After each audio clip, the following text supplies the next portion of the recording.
10 ఏళ్లలో బీఆర్ఎస్ చేయని పనులను కాంగ్రెస్ ప్రభుత్వం ఒక్క ఏడాదిలోనే చేసి చూపించిందని నీటిపారుదల శాఖ మంత్రి ఉత్తమ్ కుమార్ రెడ్డి స్పష్టం చేశారు. దేశంలోనే అత్యధిక వానాకాలం వరి పంట తెలంగాణలో 153 లక్షల టన్నులు దిగుబడి వచ్చిందని తెలిపారు. ఇది ఒక గొప్ప రికార్డు అని ఆయన వెల్లడించారు.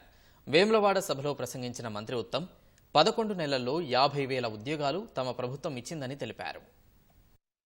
స్వతంత్ర భారతదేశంలో అతి ఎక్కువ వరి పంట పండింది ఈసారి గౌరవనీయులు రేవంత్ రెడ్డి గారు, గౌరవనీయులు తుమ్మల నాగేశ్వరరావు వ్యవసాయ శాఖ మంత్రిగా ఈ వానాకాలం పంట అని చెప్పి మీకు నేను మనవి చేస్తున్నాను.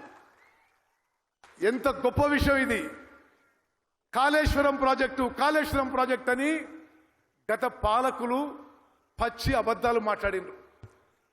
ఈ వానాకాలం పంటకి ఒక్క చుక్క నీళ్లు, నేను ఇరిగేషన్ మంత్రిగా చెప్తున్నా, ఒక్క చుక్క నీళ్లు కూడా మేడిగడ్డ బ్యారేజ్ నుంచి కానీ, అన్నారం బ్యారేజ్ నుంచి కానీ, సుందిల బ్యారేజ్ నుంచి కానీ ఒక్క చుక్క నీళ్లు కూడా వ్యవసాయానికి ఉపయోగించకుండా తెలంగాణ రాష్ట్రంలో అతి భారీ వరి పంట పండిందనే విషయం మనం అందరం గుర్తుపెట్టుకోవాలి, గర్వపడాలని చెప్పి నీకు మనం చేస్తున్నాను.